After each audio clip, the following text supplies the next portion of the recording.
Expert panel है जहां हर तरह के शोबे से लोग जो वाबस्ता हैं वो रिप्रेजेंटेड हैं. Thank you very much. Tamkinat Karim एक एनालिस्ट हैं जो इसको मॉडरेट करेंगी. इनके सारे हम फैन हैं तो इसलिए तो है. सब सपोर्टर भी आए हुए हैं. इन्होंने लास्ट पैनल में कहा लोग लेके आए थे तो मैं भी लेके आती हूँ. And we are very glad that Afra साहब खटक साहब हैज़ ऑल्सो जॉइंड अस. ये फॉर्मर सेनेटर है ANP के. And of course Hamid Mir साहब, वी आर रियली थैंकफुल ये सुबह से हमारे साथ है. तो thank you so much sir कि आप यहाँ हैं. एंड ऑफ कोर्स गवर्नमेंट को तो हम भूल नहीं सकते बिकॉज मेरे ख्याल में काफ़ी ज़्यादा सवाल इनसे पूछने पड़ेंगे. Our minister for information and broadcasting Murtaza Solanki साहब. So thank you all for this panel और we are all looking forward to the conversation. Thank you Pankaj. पिछले सेशन में इतनी ज़्यादा डिस्टर्बेंस थी, लोग पीछे बोल रहे थे, तो प्लीज़ ये जगह भी इसकी एकूस्टिक्स ऐसी हैं कि वो बहुत आवाज़ गूंजती है, तो प्लीज़ ज़रा. और सवाल जवाब का बाद में सेशन होगा, इसलिए अपनी जितनी भी दिल की भड़ास है आप उस वक्त निकाल सकते हैं. तो जब वो बोल रहे हों लोग तो प्लीज़ आपसे रिक्वेस्ट है कि खामोश रहें. अच्छा जी, इस सेशन का टाइटल है facing the popular will election 2004. तो जब मैंने ये पढ़ा, मेरे से जाहिर है मुशावरत तो नहीं की गई थी, तो I thought this popular word इजाफी है. Facing the people will should be good enough. Popular तो इलेक्शन डिसाइड करता है, आपके facing the people will people's will. लेकिन खैर, इनका फेस्टिवल, इनकी मर्जी. मेरा जो पहला सवाल है वो आजकल सबके लिए मतलब most burning question, $1 million crore का सवाल. तो मैं अपने सारे पैनलिस्ट से मैं इनको ऑप्शंस दूंगी कि पहले वो सिर्फ मुझे उस सवाल का एक उसमें जवाब दें और उसके बाद में मैं पूछूंगी कि उनका तज्जिया क्या है, ये जवाब देने की वजह क्या है. ठीक है. तो करोड़ रुपए का सवाल ये है, क्या इलेक्शन हो रहे हैं? और उनके ऑप्शंस हैं कि 8 फरवरी नहीं सॉरी कि इलेक्शंस कब हो रहे. पहला जवाब है 8 फरवरी 2004 को हो रहे. दूसरा ऑप्शन है कि गैर मुअय्यना मुद्दत के लिए मुलतवी हो रहे हैं. और तीसरा ऑप्शन है कि नहीं होंगे. तो मैं पहले कहूंगी आप सिर्फ इतना इसका जवाब दें, क्या इलेक्शन 8 फरवरी 2004 को हो रहे हैं गैर मुअय्यना मुद्दत, सॉरी 2024. हाँ, आप बताइए, ये लीजिए. जी, मेरी गुजारिश ये है कि 8 फरवरी के इंतखाबात गैर यकीनी हैं, अनसर्टन है. इसका जिक्र है लेकिन अनसर्टन. अच्छा जी, अब सिर्फ इतना मैं बाद में पूछती हूँ. आप बताइए मीर साहब. तमकिनत साहिबा, आपने सवाल ऐसे किया है और ऐसा जिस तरह के जवाब बड़ा आसान है. नहीं सिर्फ अभी तो 8 फरवरी को इलेक्शन होना चाहिए. होना चाहिए. वजीर साहब आप बताइए. जुमेरात 8 फरवरी 2024 सुबह 8 बजे लाइनें लगेंगी. ओके. अच्छा, before I ask them the reason why they are saying what they are saying, मैं चाहूंगी मैं एक ऑडियंस पोल लूं ताकि मुझे पता चले कि ऑडियंस क्या जो वो लोग हाथ खड़ा करें जो समझते हैं 8 फरवरी 2024 को इलेक्शन हो रहे हैं, और जो लोग समझते हैं 8 फरवरी 2024 को इलेक्शन नहीं हो रहे. सो तकरीबन बराबर ही हैं. तो सवाल पहले आप मुझे ये बताइए कि जो आप कह रहे हैं, मीर साहब आपसे मैं शुरू करती हूँ, कि जो आप कह रहे हैं गैर यकीनी है. आपने कहा गैर यकीनी. ओ सॉरी, खटक साहब आप बताइए. जी, मेरी गुजारिश ये है कि हमें देखना होगा एलिफेंट इन द रूम. यानी पाकिस्तान में क्या है इस वक्त. पाकिस्तान किसी आईनी निज़ाम के तहत चल रहा है? पाकिस्तान जमहूरी निज़ाम के तहत चल रहा है? नहीं. पाकिस्तान में जर्नेल शाही है. जर्नेल इलेक्शन नहीं करना चाहते और डिले करना चाहते हैं, और वो चाहते हैं कि ऐसा ये जो मौजूदा हुकूमत है, चूँकि उनकी हुकूमत है, उनके हाथ में हुकूमत है, इसको वो प्रोलॉन्ग करना चाहते हैं.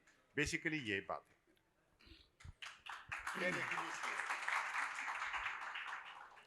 अच्छा, अफराज साहब खटक साहब से मैं बिल्कुल इत्तेफाक करता हूँ कि, और ये मेरा फर्स्ट हैंड नॉलेज है, कि ये मैं सुनी सुनाई बात नहीं कर रहा, कि कुछ लोग चाहते हैं कि 8 फरवरी को इलेक्शन ना हो, लेकिन वो साथ में ये कहते हैं हम ये नहीं चाहते कि इलेक्शन बिल्कुल ही ना हो, हम चाहते हैं बस 2-3 महीने आगे चला जाए। तो उनसे जब पूछा जाता है भी 2-3 महीने आप क्यों आगे करना चाहते हैं, लॉ एंड ऑर्डर की सिचुएशन बड़ी ख़राब है। ये लॉ एंड ऑर्डर की सिचुएशन तो पहले भी बड़ी ख़राब थी, और 8 फरवरी के बाद अगर 3 महीने गुजर जाएंगे तो फिर भी ख़राब होगी, तो इसमें क्या लॉजिक है? तो मेरा ख्याल है कि वो लॉ एंड ऑर्डर का नाम लेते हैं, लेकिन शायद चाहते वो ये हैं कि 8 फरवरी से पहले पहले कोई मुकम्मल तौर पे डिस्क्वालीफाई हो जाए और कहीं से उसको जो है वो रिलीफ ना मिल जाए। लेकिन कल रात को जो एक फ़ैसला हुआ है काजी साहब का, तो उसके बाद मुझे लगता है कि मैं अभी वापस इस्लामाबाद नहीं गया, मैंने यहीं पे वो फ़ैसला सुना है कि ये जो लोग चाहते हैं कि इलेक्शन 8 फरवरी से थोड़ा आगे चला जाए, मेरा ख्याल है कि अब वो अपने मौक़िफ़ पे खुद ही नज़रसानी करेंगे, और जैसा कि सोलंकी साहब कह रहे हैं तो शायद अब इलेक्शन 8 फरवरी को हो जाए, उसके मुलतवी होने के चांसेस कम हो गए हैं कल रात के बाद से।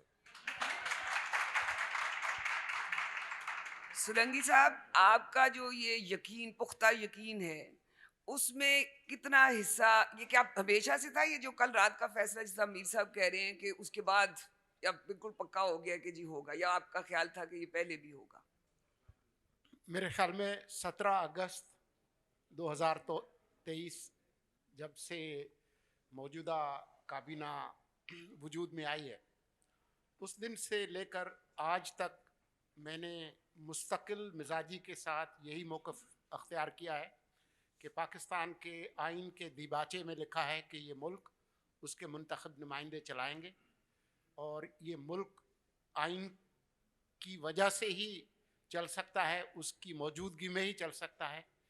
और मुझे ये इल्म है, मेरे ज़ाती इल्म में है कि तमाम तर सियासी क़ुव्वतें और तमाम तर जो मुतल्लिका फ़रीक हैं उनके मफाद में है कि 8 फरवरी को इंतखाबात हों, और यही इस मुल्क की भलाई है।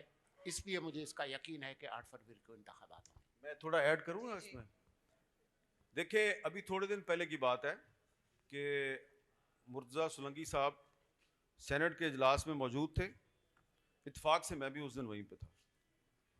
तो जुमे का दिन था और जुमे की नमाज के बाद कुछ सेनेटर साहिबान जो हैं वो मेरे साथ गप्पे लगा रहे थे, मैं उनके साथ गप्पे लगा रहा था। अचानक एक आदमी आया नामालूम, और वो उनको पहले एक बंदे को लेके गया, फिर दूसरा आया, तो मैं भी अब बड़ा परेशान हुआ कि ये सारे किधर जा रहे हैं। तो मैंने पूछा एक सेनेटर साहब से, आप किधर जा रहे हैं? उन्होंने कहा वो कह रहे हैं इजलास होने वाला है, इजलास होने वाला है। मैंने कहा यार कभी भी जुमे की नमाज के बाद इजलास नहीं होता, कौन सा इजलास होने वाला है? उनका इजलास होने वाला है, इजलास होने वाला है। और उसके बाद एक पीपल्स पार्टी की खातून सेनेटर ने किसी को फ़ोन करना शुरू कर दिया, जाऊँ कि ना जाऊँ, जाऊँ कि ना जाऊँ। मैंने उनसे पूछा क्या होने लगा है? उन्होंने कहा बस कुछ होने लगा है, तो मुझे लगता है मुझे नहीं जाना चाहिए। वो नहीं गई, और अचानक 8-10 आदमी जो हैं वो नीचे ऊपर इजलास में गए। वहाँ पे दिलावर खान साहब जो मुस्लिम लीग नून के उम्मीदवार थे, लेकिन जस्टिस साकिब नसार साहब ने 2018 में नून लीग से जब शेर का निशान छीन लिया तो वो आज़ाद हैसियत में इलेक्ट हो गए, और अब वो किसी के डिसिप्लिन में नहीं है तब से। तो उन्होंने करारदाद पेश की कि 8 फरवरी का इलेक्शन जो है वो अमन अमान की ख़राब सूरत हाल की वजह से उसको मुलतवी कर दिया जाए। तो वहाँ पे सोलंकी साहब जो हैं इन्होंने यही मौक़िफ़ इख्तियार किया जो इस वक्त ये कह रहे हैं। इन्होंने कहा कि इलेक्शन जो है वो 8 फरवरी को ही होना चाहिए। इन्होंने करारदाद की हमायत नहीं की, लेकिन इनका मौक़िफ़ जो है वो अपनी जगह पे, लेकिन वो दिलावर साहब जो हैं वो नून लीग के वोटों से वो सेनेटर बने, और बाद में जब यूसुफ रज़ा गिलानी साहब ने अपोजिशन लीडर बनना था सेनेट में, तो वो गिलानी साहब के साथ चले गए, फिर गिलानी साहब को छोड़ के फिर वापस आ गए। आजकल कुछ पता नहीं किसके साथ हैं। और उसके अलावा जो उनके साथ लोग थे जिन्होंने के इलेक्शन को मुलतवी करने की करारदाद पास की, उनमें से किसी का ताल्लुक ना मुस्लिम लीग नून से था, ना पीपल्स पार्टी से था, ना पीटीआई से था। पीटीआई का एक वहाँ पे सिख सेनेटर था गुरदीप सिंह, उसने करारदाद की मुखालफत की। तो वो सारे के सारे जो हैं, अक्सरियत उसका ताल्लुक था बाप से, बाप से। तो बाप चाहता है या चाहती है कि इलेक्शन ना हो। तो इस सूरत हाल में मैं सोलंकी साहब को दाद देता हूं कि बाप की मर्जी के खिलाफ उन्होंने एक मौका इख्तियार किया है, और मेरी नेक तमन्नाएं और तमाम तर हमदर्दियां आपके साथ हैं। अच्छा, एक तो यहाँ एक आई थिंक ये बिल्कुल एक कंसेंसस है इधर भी और इधर भी कि 8 फरवरी को इलेक्शन होने चाहिए, ठीक है? हाँ, होना चाहिए। अच्छा, मगर जितना ही ये जरूरी है कि 8 फरवरी को इलेक्शन होना चाहिए, मैं उतना ये ही नहीं जरूरी। मैं ये नहीं कह रहा कि होने चाहिए, हाँ, आप कह रहे हो रहे हैं। हो रहे। तो इलेक्शन होना भी उतना इलेक्शन होना भी उतना ही जरूरी है, और इलेक्शन का साफ और शफाफ और फेयर होना भी उतना ही जरूरी। सिर्फ इलेक्शन होना तो काफी नहीं। अब मसला ये है कि हम काफी अरसे से ये सुन रहे हैं कि level playing field. People's Party कुछ शुरू में बिलावल साहब बोले, उसके बाद उन्होंने अपने वालिद साहब को कहा आप बात कर लें, वो लगता वो हो गया, वो अब चुप हो गए हैं, वो अब लेवल प्लेइंग फील्ड की बात नहीं करे। अच्छा, जो नून लीग है वो तो काफ़ी अरसे 2017 से रो रही है कि हमारी तो पिच उखाड़ दी, हमारे साथ तो ये लेवल प्लेइंग फील्ड नहीं थी। अब उनकी पिच में काफ़ी गड़े जो हैं वो हमवार किए जा चुके हैं, मगर उसके बावजूद वो कहते हैं कि जो पहले पिच उखाड़ी थी उसके अभी भी जो है वो असरात कायम हैं। और दूसरा ये कि कहीं इस्टेब्लिशमेंट के अंदर से भी और अदलिया के अंदर से भी वो अभी तक सहूलतकारी किसी ना किसी तरह से जारी है। अब ये जो आखिर में तहरीक इंसाफ है वो कहती है आपने क्या लेवल प्लेइंग फील्ड, हमारे पास तो फील्ड ही छीन ली गई है, और कल तो उनका सिंबल भी बल्ला भी छीन लिया गया है। तो मेरा सवाल आप तीनों से ये है कि ये जो लेवल प्लेइंग फील्ड की तशरीह है वो हर जमात, हर स्टेक होल्डर के लिए फ़र्क है, और ये लेवल प्लेइंग फील्ड इस वक्त किसको दस्तयाब है? और आखिर में एक बात जो मेन स्ट्रीम में और हम ये गुफ्तगू में बात नहीं करते, वो एक है केपी और बलोचिस्तान, जहाँ लेवल प्लेइंग फील्ड नहीं किलिंग फील्ड्स हैं। वहाँ कोई जिक्र नहीं करता कि वहाँ तो ये जो मामला ही किसी और नौइयत का है। तो आप मुझे खटक साहब शुरू कीजिएगा अपने उधर से प्रोविंस से। अभी मोहसिन दावड़ की गाड़ी के ऊपर 40 गोलियां लगीं, और वो जो इतने उम्मीदवार वहाँ उनके अंडर अटैक हैं, जलसों पे होता है, मारे भी गए हैं कुछ लोग। तो वो एक फ़र्क किस्म का जो हमारे मेन स्ट्रीम मीडिया में उसकी कोई बात ही नहीं हो रही। यहाँ जो पंजाब में और उसमें जो हाथियों की लड़ाई है उसी के बारे में जिक्र है। तो लेवल प्लेइंग फील्ड किसके लिए क्या मानी रखता है और किसको ये दस्तयाब है आजकल, ये ज़रा इस पे बात करें। जी, गुजारिश ये है कि इंतखाबात सिर्फ 1970 के इंतखाबात फेयर इंतखाबात थे, और उसके नतीजे को जनरलों ने तस्लीम नहीं किया। मुजीबर रहमान की पार्टी जीत गई थी और लोगों ने उसको वोट दिया था, उन्होंने पावर शिफ्ट नहीं किया। उसके बाद से फिर ज़ियाउल हक ने जब वो भुट्टो साहब की हुकूमत हटाई तो उसने कहा साफ, उसने कहा इंतखाबात उस वक्त होंगे जब बद नताइज निकलेंगे। बिल्कुल खुलेआम उन्होंने कहा था कि पॉजिटिव रिजल्ट्स जो है उस तक हम इंतज़ार करेंगे। तो उसके बाद फिर पॉलिसी यही रही है कि पॉजिटिव रिजल्ट्स, और पॉजिटिव वही हैं जो उनके लिए जनरलों के लिए काबिल कबूल हो। तो ये सिलसिला शुरू हुआ है, उसकी मुख्तलिफ शिकलें हैं। ये जो आपने पूछा है, खैबर पख्तूनख्वा में मैं 2 इंतखाबात मैंने बड़े करीब से देखे, 2008 का और 2013 का। मैं ANP का सूबाई सदर था और इंतखाबात की पूरी सूबे की निगरानी मेरे ज़िम्मे थी। मैं आपको यकीन से कह सकता हूँ कि ये कोई स्पॉन्टेनियस कोई टेररिज्म नहीं था। यानी ये जो सरकारी इंटेलिजेंस एजेंसियां हैं उनका एक तरह से पॉलिटिकल इंजीनियरिंग का एक तरीका था। जो यानी मैंने सुना है, यानी मुबाशर में मैंने सुना है, वो कहते हैं कि तालिबान कोई ख़तरा नहीं है। तालिबान हमने बनाए हैं, कभी गुड तालिबान, कभी बैड तालिबान, कभी गुड हो जाते हैं बैड वो, लेकिन वो कहते हैं असल जो है जो पश्तून और बलोच नेशनलिस्ट हैं, इनको यानी हमने काबू करने या इनको हटाना है। तो वहाँ पे ये टेररिज्म का सारा सिलसिला एक तरह से पॉलिटिकल इंजीनियरिंग की नई शक्ल है, और आप देखेंगे इस दफ़ा भी अब देखें ना मोहसिन दावड़ पे हमला हुआ, इसी तरह से अब क्यों उस पर हमला हुआ, लेकिन इसलिए कि वो एक और यानी नज़रिए से बात करता है, डेमोक्रेसी की बात करता है, नेशनल राइट्स की बात करता है, पॉलिटिकल राइट्स की बात करता है। बलूचिस्तान में तो देखें ना, बलूचिस्तान जो मरकज़ था जमहूरी सियासत का, नेशनल अवामी पार्टी 1970 के इंतखाबात वहाँ जीती, वहाँ प्रोविंशियल गवर्नमेंट उसकी आई, गौस बख्श बजिंजो, अताउल्ला मैंगल, खैर बख्श मारी, ये बड़े नाम थे पाकिस्तान में जमहूरी तरक्की पसंद तहरीक के। उसको बाप उन्होंने बिठा दिया वहाँ। बाप क्या है, वो उर्दू में शेर है कि उसका सूफी शायर का, वो कहते हैं मंसूर के पर्दे में खुदा बोल रहा है। ये जो वो है बाप है, एक तरह से मंसूर के पर्दे में खुदा बोल रहा है बेसिकली। तो बलूचिस्तान को ये बनाए सेनेट जो है, सेनेट है बेसिकली इस आइन में उसको 18वीं तरमीम में उसके नाम के साथ बढ़ाया गया है house of federation. House of federation यानी पाकिस्तान की वफाक की इत्तेहाद की अलामत है। उसको क्या बना दिया गया है, हाउस ऑफ कंस्पिरेसीज।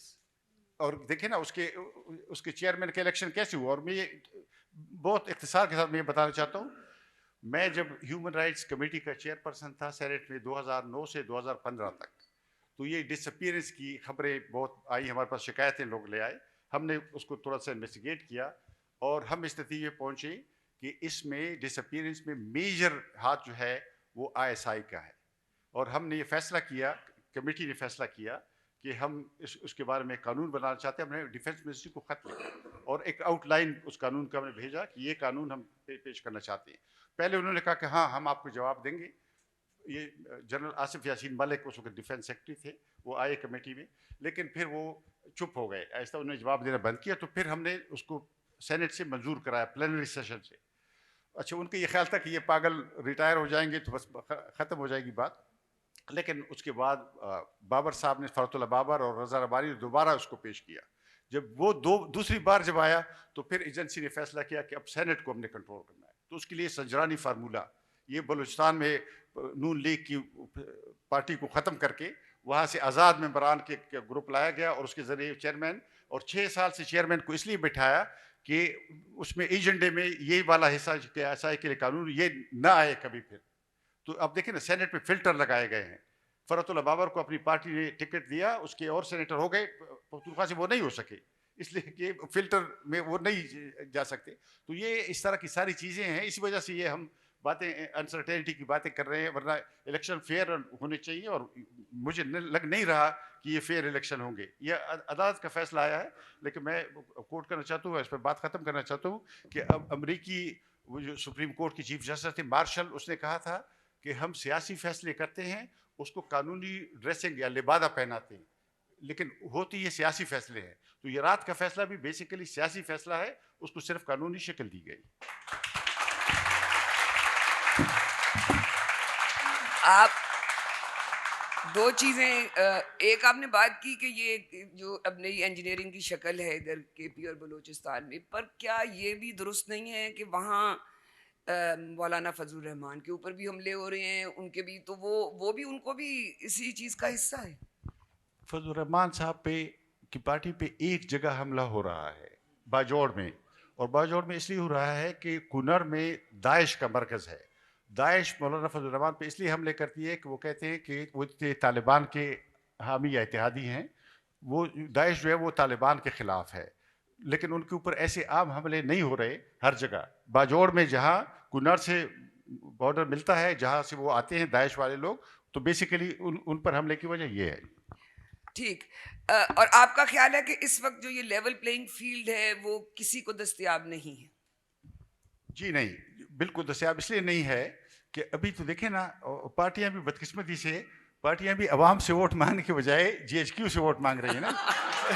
देखिए ना, लेवल प्लेइंग फील्ड जितना कोई GHQ का लाडला है उसके लिए लेवल प्लेइंग फील्ड है, जितना उससे दूर है।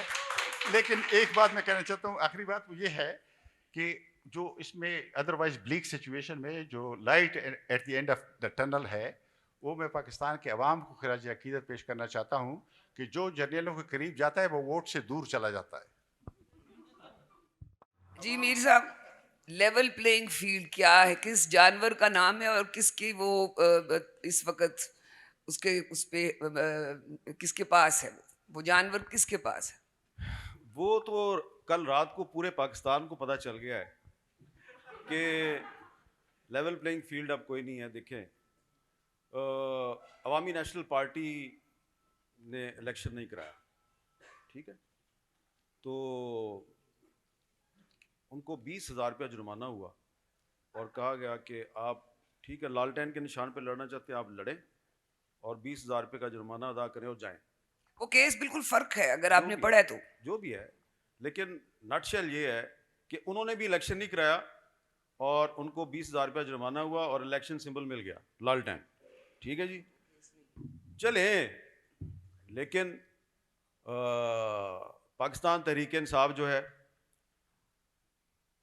उसकी मुखासमत जस्टिस काजी फाइजा के साथ ढकी छुपी नहीं है। पहली बात तो यह है कि काजी फाइजा साहब को यह केस सुनना ही नहीं चाहिए था, इसलिए कि उनके ऊपर इमरान खान के दौर में रेफरेंस दायर हुआ जो कि गलत हुआ था और मैंने तो उस वक्त भी उसकी मुखालफत की थी। लिहाजा उनको चाहिए था कि अगर उनका एक मुखासमत है एक पार्टी के साथ तो वो ना सुनते, लेकिन उन्होंने सुना और सुन के जो उन्होंने फैसला दिया वो मुख्तलिफ है।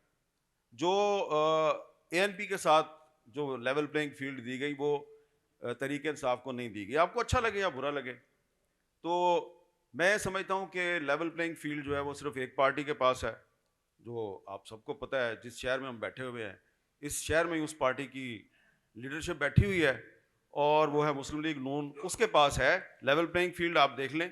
और वही जो है जब पेशावर हाई कोर्ट ने फैसला किया कि तहरीक इंसाफ को इलेक्शन सिंबल दिया जाए तो पीपल्स पार्टी ने मुखालफत नहीं की और ANP ने मुखालफत नहीं की, JUI ने भी मुखालफत नहीं की। अगर मुखालफत की तो सिर्फ मुस्लिम लीग नून ने की।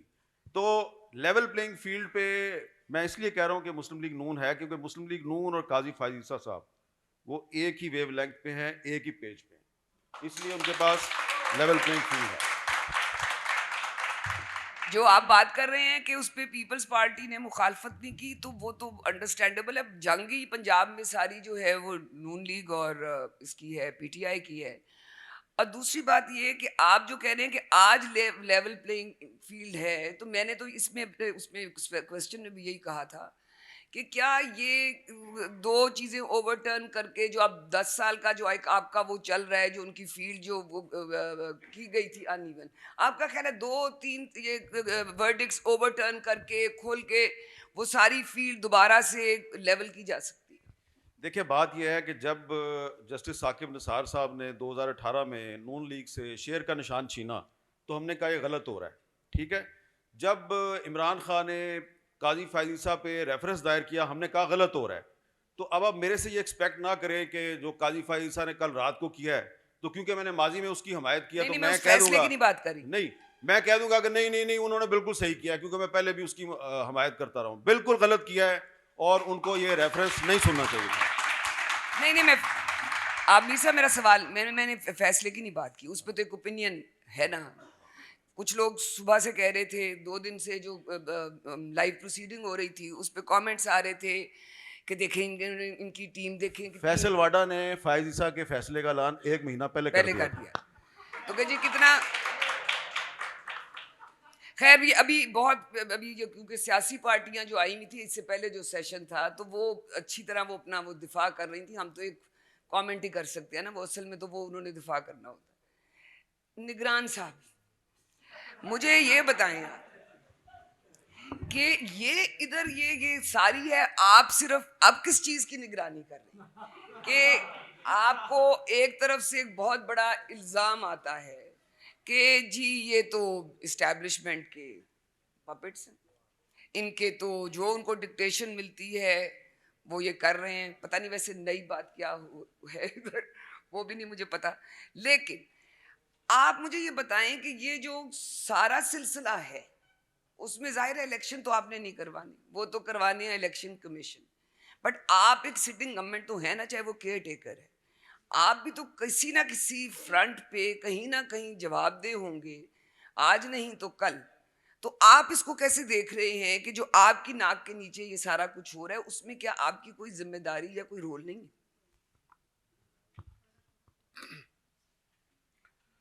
50 के अशरे से लेकर 2024 तक पाकिस्तान में चाहे इंतखाबात हों या ना हों, हुकूमत रही है।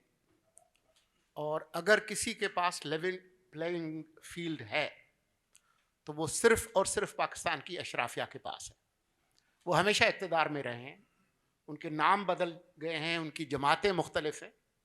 अगर किसी के पास लेवल प्लेइंग फील्ड नहीं है तो वो पाकिस्तान के वर्किंग क्लास के पास नहीं है और शायद कभी भी नहीं होगी। जब तक कोई बुनियादी तब्दीली नहीं आती, न आपके जो इलेक्शन के कैंपेन जो फाइनेंस रिफॉर्म्स हैं वो जब तक नहीं होते, जब तक एक आम आदमी इलेक्शन में खड़े होके लोगों से वोट नहीं मांग सकता, मुझे बताएं कि ये सारे निशान सबको मिल जाएं, उसके बाद आप समझते हैं कि जो लोग इलेक्शन में खड़े हो रहे हैं, आपको कोई अंदाज़ा है कि एक कौमी असम्बली की नशिस्त के लिए कितने पैसे दरकार हैं और वो कहाँ से आते हैं, और वो मुंतखब होने के बाद वो पैसे कैसे वापस उनको मिलते हैं?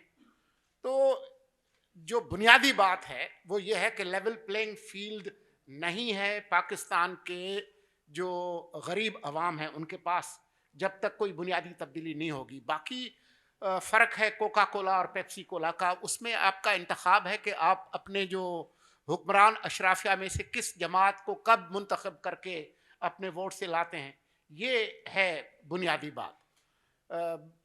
जहाँ तक कल रात के फैसले का ताल्लुक़ है, बेहतर होगा कि जो कानूनी माहिरीन हैं वो इस पैनल में हों और कानूनी तौर पर इस पर गुफ्तगू करें। मेरे ख्याल में ये बहुत अच्छा फ़ैसला है। इसलिए बेहतर फ़ैसला है कि एक कानूनी नज़ीर कायम हो गई है कि अगर आप जी, मुझे भी जोक्स आते हैं। बात यह है, सुन लीजिए, अगर कोई जमात अपने अरकान को ये हक नहीं देती कि वो उसके अंदर इंतखाबात करा सकें और उन्होंने नामजदगियाँ ही करनी है। आज आपके सामने एक मिसाल आ गई है ना एक जमात की, कल किसी और जमात के अंदर भी ये मामला हो सकता है। आपने एक लीगल प्रेसिडेंस जो है वो कायम कर लिया है और मेरे ख्याल में ये एक अच्छी बात है। सोलंकी साहब, ये असल में तो आप बात जो कर रहे हैं वो तो एक जमहूरियत की बात है ना, कि वो एक ऑन गोइंग एक लॉन्ग बैटल है। वो आज नहीं होगा कि आज हम उठ के अवाम फैसला करेगी कि आम वर्कर जो है वो लड़ेगा। वो इसी तरह एक चलेगी चीज़, मगर वो चलती नहीं है ना। उसी के अंदर तो बार बार वो इतनी इंटरप्शंस आती हैं कि वहाँ तक हम पहुँचने के काबिल नहीं रहते। अब जो लेवल प्लेइंग फील्ड नहीं, अब ये तय हो गया कि जी नहीं, तो अगर वो नहीं है, सब शिकायत कर रहे हैं। पीपल्स पार्टी को शिकायत है कि पंजाब में उनको लेवल प्लेइंग फील्ड नहीं मिल रही। मौलाना को शिकायत है कि बलूचिस्तान और खैबर पख्तूनख्वा में उनको लेवल प्लेइंग फील्ड नहीं है। पीटीआई को जो शिकायत है वो तो सबको मालूम है। लाइव मुस्लिम लीग नून वालों से पूछे, वो कहते हैं जी वो तो जब तक वो पुराना 2016 से वो कांटा जो है वो तब्दील नहीं होता तब तक लेवल प्लेइंग फील्ड नहीं। तो सभी को शिकायत है कि लेवल प्लेइंग फील्ड नहीं है। तो आप और मैं तो इलेक्शन नहीं लड़ रहे। जी, मैं यही कह रही हूँ कि नहीं है लेवल प्लेइंग फील्ड, तो फिर उसको हासिल करने का क्या तरीका? आपके जो स्टेक होल्डर्स हैं इधर, जो स्टेक होल्डर्स नहीं, जो ये इलेक्शन कमीशन है जिसने इलेक्शन करानी, अदलिया है, आपकी ये निगरान हुकूमत को तो रहने दें, जो सबसे बड़ी एक वो जो है वो हैं पति पत्नी, और वो है। तो आपने अगर ये ऐसे तो नहीं होगा कि आप बहुत बुरे हैं, ना करें प्लीज, ऐसे ना करें, ना दे देना हमें लेवल प्लेइंग फील्ड, ऐसे तो नहीं होगा ना। तो उसके लिए जो ये तमाम लोग हैं जो सबके सब डसे हुए हैं, सबके पास कोई ना कोई जख्म लगे हुए हैं, तो उन्होंने जब लेवल प्लेइंग फील्ड हासिल करने के लिए जो एक सियासी जद्दोजहद है, जो मुज़ाहिमत है, अब मैं इस पे थोड़ा सा मैं कहूँ कि जिस तरह से हमें नज़र आया कि जी नून लीग ने जब उनको 2017 में होना शुरू हुआ, 2018 के इलेक्शन रिग हो गए, वो पार्लियामेंट में आके बैठ गए, वो चुप कर गए, कभी मुज़ाहिमत, कभी मुफाहिमत, कभी ये कभी वो, कभी हाथ मिलाया, कभी झटक दिया या कुछ। आपको क्या लगता है कि उस लेवल प्लेइंग फील्ड को हासिल करने के लिए सियासी जिद्दोजहद क्या है, क्या होनी चाहिए और क्या नजर आ रही है? मैं छोटा सा जवाब दे दूं, जी, आप फिर जी। आप लंबा दे दीजिएगा। देखिए, लेवल प्लेइंग फील्ड तो नहीं है, लेकिन हासिल तो करनी है ना। तो फौरी तौर पे क्या करना चाहिए? जिसको शिकायत है कि लेवल प्लेइंग फील्ड नहीं है, उसे ये करना चाहिए कि 8 फरवरी को उसने जिस किसी को भी वोट देना है, तो न सिर्फ 8 फरवरी को सुबह सुबह 8 बजे खुद निकले, बल्कि अपने साथ 10-10, 15-15 दोस्त यार, फैमिली मेंबर्स हैं, उनको भी निकाले और बड़ी तादाद में जाके आप वोट डालें, जिसको भी वोट डालना है। अगर 8 फरवरी को जो पोलिंग की परसेंटेज है ये 50% से ऊपर चली गई, 55%, 60% तक चली गई, तो वो जिनके बारे में आप कह रही ना, वो जो वो है ना, उनको लग पता जाएगा।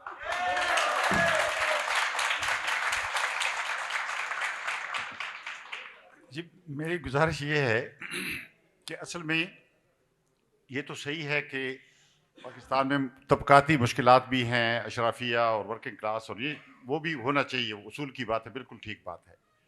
लेकिन उसके लिए ये इस बात का जवाब नहीं बन सकते कि जब तक ये तबकाती कशमकश ख़त्म हो जाए उसके बाद जमहूरियत आ जाएगी। जमहूरियत जो है, इलेक्शन उसकी एक बहुत बेसिक खसूसियत है। तो उसमें उस इलेक्शन को मुमकिन हद तक आज़ाद और गैर जानिबदाराना होना चाहिए।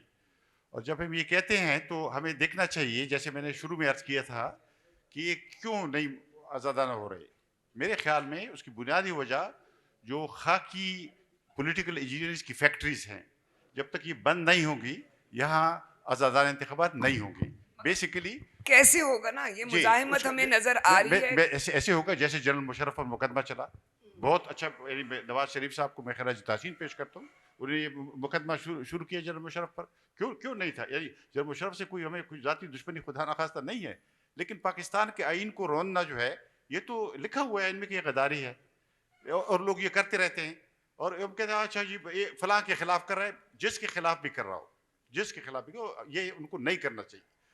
लोगों को सियासत में जिनका काम नहीं है, कानून ने जिसको रोका है, उनको सियासत में से नहीं लेना चाहिए। अगर वो चाहते, अगर आप समझते हैं कि उनको लेना चाहिए तो फिर आइन बदल दें, कानून में फिर तब्दीली लाएं। जैसे कुछ मुल्कों में, इंडोनेशिया में, तुर्की में फौज की हुकूमतें थी मुस्तकिल तौर पे, चिली में फलां जगह। लेकिन जब तक आप कहते हैं कि एक वफाकी जमहूरी पाकिस्तान जो कायद-ए-आज़म मोहम्मद अली जिन्ना का विजन था और वो ये चल रहा है, और इसके बावजूद लेकिन चलाएगा कोई और, आइन में एक बात लिखी होगी लेकिन होगी कोई और, ये तो नहीं हो सकता ना। नहीं हो सकता, मगर सवाल फिर वही है हाँ, कि कैसे हो, कि कैसे इनकलाब आना था तो आ चुका होता। हाँ, मैं अब अगर इनकलाब नहीं आना, आपने हथियार भी नहीं उठाना रियासत के खिलाफ, तो उसकी तरीका हिकमत अमली क्या जी, है? तरीका ये है कि ये देखिए वो तो एम्पायर चला रहे हैं ना, सल्तनत, बिजनेस की सल्तनत, सियासी इक़्तिदार की सल्तनत। ये सल्तनत जो है वो सिर्फ लॉजिक से नहीं होगी। क्या हम उनको जाएं कि देखिए जी ये गलत है, ये आप ना करें, नहीं। अवामी तहरीक, पाकिस्तान के जो असल मालिक हैं 25 करोड़ अवाम, इनके पास जाना, इनका उठाना और इनको सियासत से निकालना, जो इनको सियासत में नहीं होनी चाहिए। जो आइन की बहाली, आइनी निज़ाम की बहाली, जमहूरियत की बहाली, और जो MRD ने किया था ना ज़िया-उल-हक के खिलाफ, जो चार्टर ऑफ डेमोक्रेसी पर जनरल मुशर्रफ के खिलाफ हुआ था।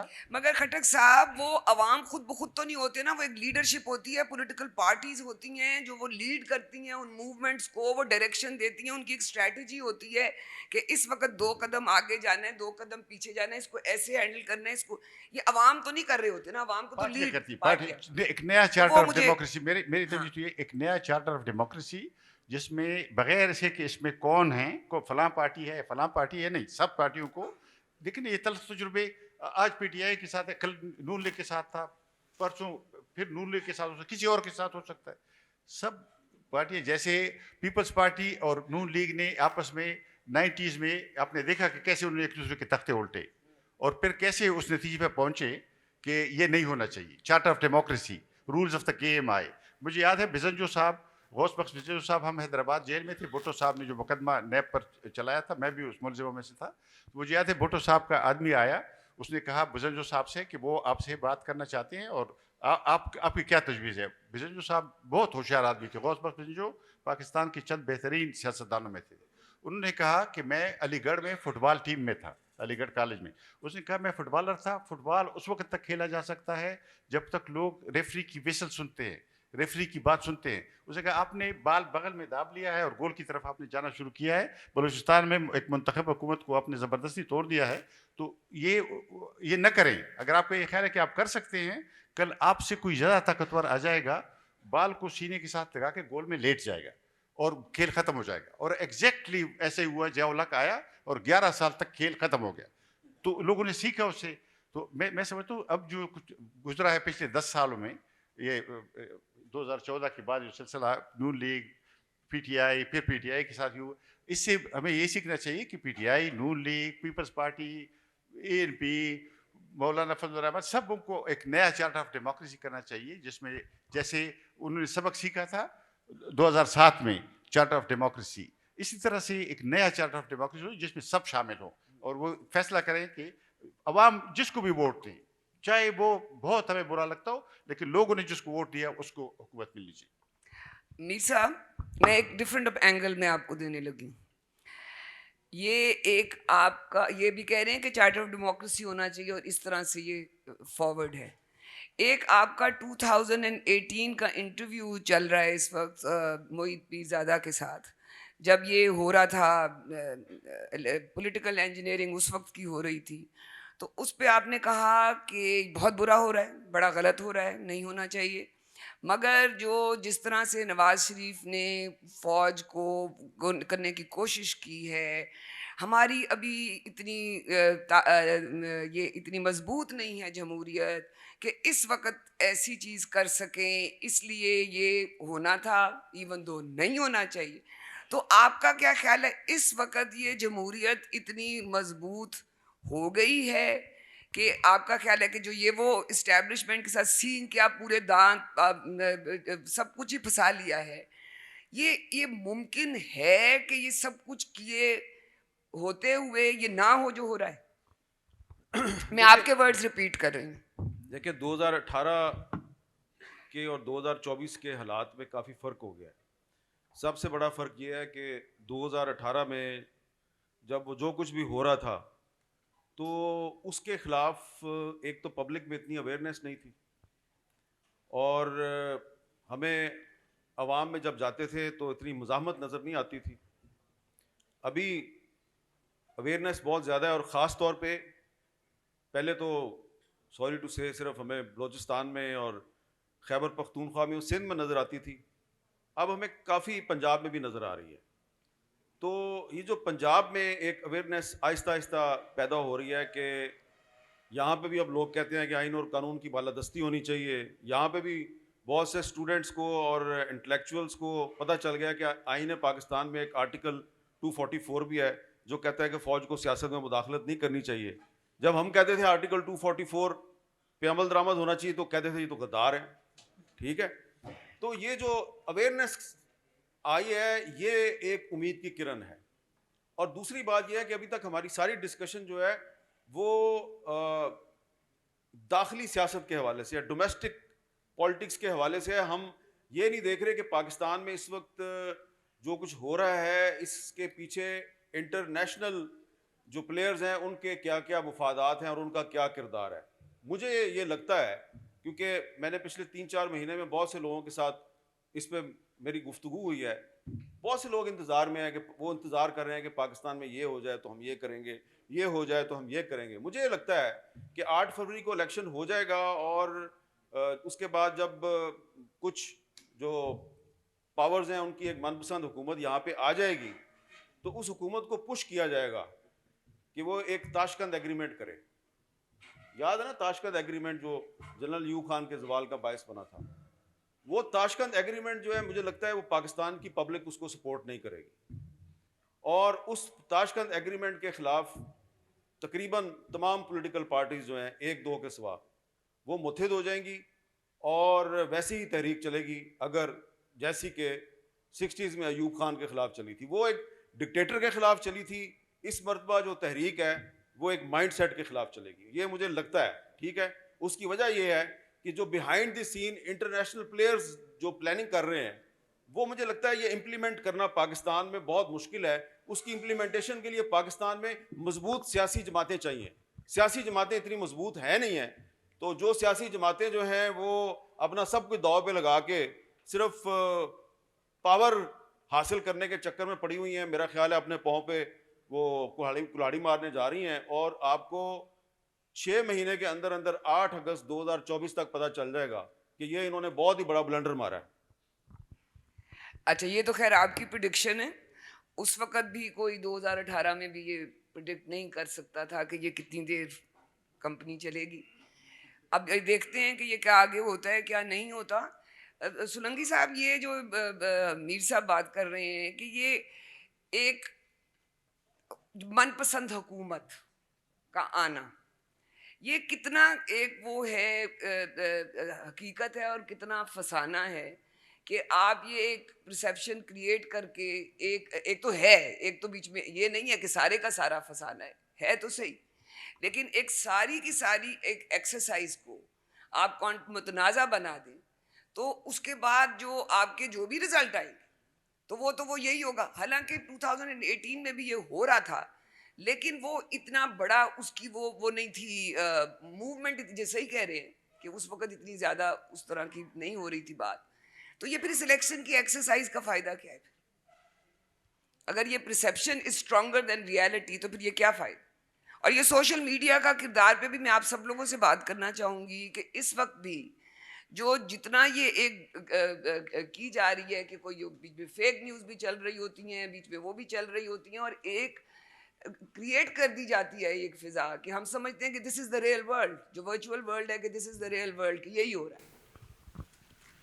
मेरे ख्याल में जो नई हुकूमत बनेगी 8 फरवरी के बाद, जो असल चैलेंजेस हैं वो सियासी अदम इस्तेहकाम के तो खैर हैं ही, लेकिन जो सबसे बड़ा चैलेंज है वो पाकिस्तान के मुआशी बका का है, जिस पर बहुत कम बात होती है। क्योंकि जिस हालत में हम खड़े हैं, हमारे इस आज के जो हाज़रीन हैं उसमें नजम सेठी साहब जैसे लोग बैठे हैं जिनकी नज़र है मुल्क की मईशत पर। आप पिछला बजट देख लें कि अगर वफाकी हुकूमत के पास कोई 7,000 अरब से भी कम पैसे हों और तकरीबन उतने ही पैसे आपको प्रिंसिपल अमाउंट और इंटरेस्ट में बैनुल-अक़वामी कर्ज़ों के देने हों, तो फिर आपको जो वफाकी हुकूमत चलानी है, आपके जो और बड़े बड़े अखराजात हैं, आपके 1,000 अरब से ज़्यादा स्टेट ओन इंटरप्राइजेज़ के लॉसेस हों, कोई 3-4 हज़ार अरब रुपए जो है वो आपके रियल स्टेट में टैक्स एवेजन हो, आपके होलसेल और रिटेल सेक्टर में तकरीबन इतनी ही या इससे ज़्यादा की टैक्स एवेजन हो, तो ये रियासत जो है वो इकोनॉमिकली वायबल कैसे होगी कि आपकी जो जीडीपी है उसका 1/4 ज़राअत है जो कि 40% के करीब आपकी एम्प्लॉयमेंट जो है उसको जनरेट करती है। अगर $350 अरब की अगर आपकी जीडीपी है तो तकरीबन 87.5 अरब डॉलर जो है वो एग्रीकल्चर की आपकी इकॉनमी है। और पिछले साल पूरे चारों सूबों से जो ज़राई इनकम टैक्स जमा हुआ था वो 3 अरब रुपए से भी कम था। तो आपके जो मुलाजमीन हैं वो सबसे ज़्यादा टैक्स देते हैं, आपके एक्सपोर्टर्स उससे कम देते हैं। ये रियल मामलात हैं। आप पूरे इस खिते के अंदर सबसे कम जो तालीम पर ख़र्च और सेहत पर जो ख़र्च करने वाले ममालिक में हैं। आप पॉपुलेशन जो एक्सप्लोजन है, इन्वायरमेंटल जो क्लाइमेट जो है वो तो है ही, हम one of the worst affected ममालिक में हैं। लेकिन पाकिस्तान जब बना था उस वक्त मशरक़ी बंगाल जो मशरक़ी पाकिस्तान बाद में बना उसकी आबादी 6 करोड़ 80 लाख थी और मौजूदा पाकिस्तान की 5 करोड़ 80 लाख थी। आज वो 16 करोड़ के करीब है और हम 25 करोड़ के करीब हैं। वो हमसे कम मुसलमान हैं बांग्लादेश वाले। तो ये असल मामलात हैं। उसके लिए आपको अपने पड़ोसियों के साथ बेहतर ताल्लुकात करने होंगे। आप उसको जो कुछ भी कहें, उसके बगैर आपका मुल्क जो है वो इकोनॉमिकली वायबल नहीं रह सकता। बेहतर है कि इन इश्यूज़ पर बात हो, बाकी जो है वो तफरीह के लिए हम बहुत सारी बातों पर बात कर सकते हैं। ये तो उसी वक्त मुमकिन है ना कि आपकी कोई इधर कोई सियासी इस्तेहकाम आएगा। वो मीर साहब ने फतवा दे दिया कि वो हुकूमत में आएगी तो फिर ये करवाएंगे, तहरीक चल पड़ेगी, तो कहाँ से वो सियासी इस्तेहकाम आना है जिससे मुआशी इस्तेहकाम आना है? तो मैंने आपके फतवों का जवाब दिया। मेरे तो सवाल थे, फतवे नहीं थे। अच्छा जी, हम अब क्वेश्चन एंड आंसर का सेशन खोलते हैं थोड़ी देर के लिए, क्योंकि टाइम थोड़ा रह गया है। प्लीज़, वो भी पिछली दफ़ा जिस तरह उनको कहा कि अपनी तकरीर ना करना शुरू हो जाएं, सवाल पूछें, अपना नाम बताएं और पूछें किससे सवाल करना है, और सवाल को मुख्तसर रखिएगा। और प्लीज़ कोई बदतमीज़ी, कोई पर्सनल अटैक्स नहीं होंगे। जी, इधर माइक दीजिएगा। अस्सलाम वालेकुम। मेरा सवाल तीनों से है कि इस वक्त इलेक्शन से भी एक बड़ा मसला है बलूचिस्तान का, जबरी गुमशुदगियों का। उसके ऊपर इस्लामाबाद में लोग भी आकर बैठे हुए हैं, तो उस पर कोई बात नहीं हो रही कि रियासत उस पर क्या सोच रही है। सोलंगी साहब से मैं ये सवाल है कि उस पर रियासत क्या सोच रही है, और हामिद मीर साहब से और खटक साहब से भी तज्जिया चाहूँगा कि रियासत से वो मुतमईन है, उसके इक़दाम से मुतमईन है या नहीं। हाँ जी। देखिए, जो लोग बलूचिस्तान से आए हैं, पहली तो बात यह है कि जब वो इस्लामाबाद पहुँचे, औरतें और बच्चे, वहाँ उनके साथ बहुत बुरा सलूक हुआ। और वो सलूक जो है वो इतना बुरा था कि, और अंधेरा था, तो वो आप लोगों तक सही तरह पहुँचा नहीं है कि क्या, वो बस आपको यही पता है जो मेरे साथ हो रहा था। लेकिन जो ख़वातीन के साथ हुआ, बलोच ख़वातीन इतनी दूर से उम्मीद लेके आई थी इस्लामाबाद, उनकी उम्मीद पर लाठीचार्ज किया, उस पर गंदा पानी बरसाया गया, उनको पकड़ के जेल में बंद कर दिया गया। फिर जब हाई कोर्ट ने कहा इनको छोड़ दें, तो हाई कोर्ट में कहा अच्छा जी छोड़ दिया, लेकिन नहीं छोड़ा। फिर आपने उनको डिपोर्ट करने की कोशिश की। आप डिपोर्ट किसको करते हैं? इलीगल इमिग्रेंट्स को। तो मुझे ये कहते हुए बड़ा अफसोस होता है कि इस्लामाबाद की पुलिस ने, जिसके कहने पे भी उनको उस दिन डिपोर्ट करने की कोशिश की, उसने दरअसल बलोचों को ये पैगाम दिया कि बलूचिस्तान एक अलहदा मुल्क है, और आपने अगर इस्लामाबाद आना है तो आपको आईजी इस्लामाबाद से वीज़ा लेके आना चाहिए, क्योंकि आईजी इस्लामाबाद जो है वो उस वक्त हाकिम शहर बना हुआ था। तो बहुत गलत मैसेज गया है और उसके बहुत बुरे असरात मुरतब हुए हैं। लेकिन एक पॉजिटिव उसका एस्पेक्ट ये है कि फिर जब उन्होंने वहाँ पे अपना एक कैंप लगा लिया, तो उसके बाद जो लोकल पॉपुलेशन है पिंडी की, इस्लामाबाद की, आसपास के शहरों से लोग, खैबर पख्तूनख्वा से, वो उनके पास आना शुरू हो गए। उन्होंने उनके साथ बातचीत शुरू की, उनकी मदद करने की कोशिश की। तो उससे उनको एक मैसेज ये मिला कि जो स्टेट के कुछ इदारे हैं वो तो हमसे नफरत करते हैं, वो तो हमें पाकिस्तानी नहीं समझते, लेकिन जो आम पाकिस्तानी है, जो पंजाब में रहता है, जो खैबर पख्तूनख्वा में रहता है या फेडरल कैपिटल में रहता है, वो हमें अपना भाई और हमें अपनी बहन समझता है। तो लेकिन जो नेगेटिव असरात हैं वो ज़्यादा हैं। उसकी वजह यह है कि मैंने बहुत सी जो बूढ़ी ख़वातीन हैं जिनको उर्दू भी नहीं बोलनी आती, मैंने उनसे बड़ी तफसीली बात की है। वो उनके दिल टूट गए हैं। और एक बात मैं और यहाँ पे, क्योंकि ख़वातीन ज़्यादा हैं, मैं आपको ये बताना चाहता हूँ कि ये कोई बात आपको नहीं बताएगा, इस वक्त बलूचिस्तान का जो मर्द है वो इतना रेडिकलाइज नहीं है। उसका कोई ना कोई इंटरेस्ट है, इकनॉमिक इंटरेस्ट है, कोई सरकारी नौकर है, कोई बिजनेस करता है, वो कंप्रोमाइज़ कर लेते हैं। बलूचिस्तान की जो औरत है वो बहुत रेडिकलाइज हो गई है, उसके अंदर इतनी नफरत डेवलप हो गई है कि उस नफरत को अब कूल डाउन करने में कम से कम 10 साल चाहिए। जुबान पे नहीं लाएंगे वो, लेकिन वो बहुत नफरत करते हैं। इतनी नफरत है कि मैं जब बांग्लादेश में जाता हूं तो वहां पे मुझे इतनी नफरत पाकिस्तान के खिलाफ नहीं नजर आती। तो इसलिए ये लाहौर शहर जो है, ये लाहौर शहर को आप कहते हैं ये पाकिस्तान का दिल है। तो ये जो पाकिस्तान का दिल है, इसमें कुछ दर्द उन लोगों के लिए भी उठना चाहिए, क्योंकि अगर आपके दिल में उनके लिए दर्द नहीं उठेगा तो फिर वो जो कहते हैं वो आपको पता है वो क्या है, फिर वो कर गुजरेंगे। आप कुछ कहना चाहते हैं? जी जी, मुख्तसर। ये मैं शॉर्ट ये कहना चाहता हूँ, बिल्कुल जो मीर साहब ने कहा है ठीक कहा है। मैं भी ये गुजारिश करना चाहता हूँ, मैं इस कमीशन में था जो जस्टिस अतर मिल्लाह के हुक्म पे बना था बलूच स्टूडेंट्स की ग्रीवेंसेस के लिए। सदर अख्तर मेंगल उसके कन्वीनर थे और हम लोग उसके मेंबर थे। तो उसमें मैं बलूचिस्तान गया था। 2022 नवंबर में हम गए कोयटा में, ये कैंप जो था वहाँ गए और बलूचिस्तान यूनिवर्सिटी गए। और मैं आपको ये बताना चाहता हूँ कि हमने जो यूनिवर्सिटी में देखा, ज़्यादा मीडिया में तो रिपोर्ट नहीं हुआ, लेकिन जो हमने देखा, वाइस चांसलर ने हमें अलग से एक ब्रीफिंग दी, वो रस्मी सी फॉर्मल सी, लेकिन जब हम स्टूडेंट से मिलने गए तो पहले स्टूडेंट्स आए नहीं, कुछ थोड़ी तादाद में ऐसे एक दो कतारों में थे, बाकी हॉल खाली था। बहरहाल हमने शुरू किया अपना फंक्शन, थोड़ी देर के बाद स्टूडेंट्स आए, बड़ी तादाद में आए, लड़कियां भी लड़के भी, और हॉल भर गया, गैलरियाँ बाहर। अच्छा, हम हैरान थे। तो अख्तर महगल ने कहा कि हमें तो शक था कि आपको किसी ने रोका है या क्या बात है। तो वहाँ जो मुकामी सेनेटर थे कामरान मुर्तज़ा, जो कोयटा के हैं, उन्होंने कहा सरदार साहब आपने गौर नहीं किया, ये बच्चे दूर खड़े थे, आ नहीं रहे थे, ये इस बात का इंतज़ार, इनको पता था कि पहले तिलावत होगी, फिर कौमी तराना होगा, उसके बाद एजेंडा शुरू होगा।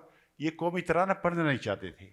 हज़ारों बलोच लड़के लड़कियाँ, यानी ये आप जो बात करें ना, मैं उसकी तारीफ में मैं कहना चाहता हूँ कि ये इतनी गहरी ये नफरत हो गई। अगले दिन गवर्नर हाउस में मीटिंग थी, मैंने वहाँ ये कहा, मैंने कल बलूचिस्तान यूनिवर्सिटी में वो देखा जो ढाका यूनिवर्सिटी में कतर में मैंने देखा था, और मैंने उनसे कहा कि आप आज अगर आप इसका नोटिस नहीं लेंगे तो आप क्या किसी सारा दिसंबर का इंतज़ार करेंगे? क्या ये वक्त नहीं है कि आप आज कहें कि ये गलत हो रहा है? जबरी गुमशुदगी जो है वो बेसिकली रियासती दहशतगर्दी है। जो लोग इसमें मुलविस हैं उनको पकड़ना चाहिए, उनको सजा देनी चाहिए, लेकिन उनके बारे में जब बिल आ जाता है वो हाउस में गुम हो जाता है। देखिए ना, ये मानने वाली बात है। पार्लियामेंट में कानून गुम कैसे हो सकता है? ये एक पाकिस्तान को फेलिंग स्टेट बना रहे हैं, इसको स्टेट को नाकाम मर्द बीमार जुनूबी एशिया का जर्नैल शाही उसकी जिम्मेदार है। मैं समझता हूँ मेन जिम्मेदारी जर्नैल शाही पे है।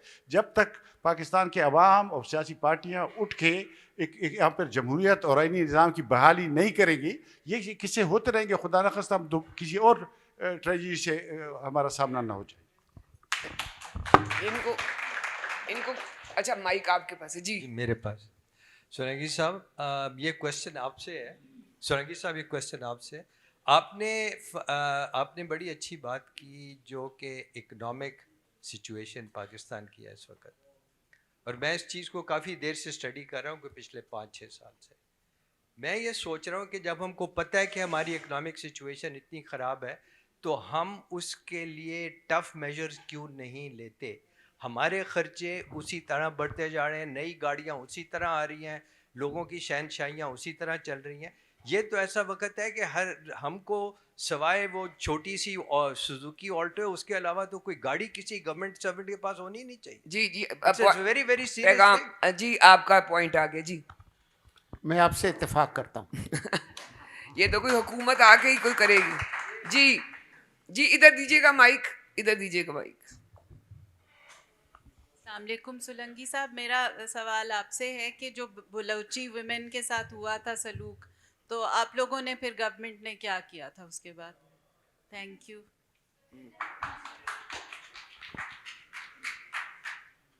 पाकिस्तान में कोई बलोची विमेन नहीं है, बलोच विमेन है।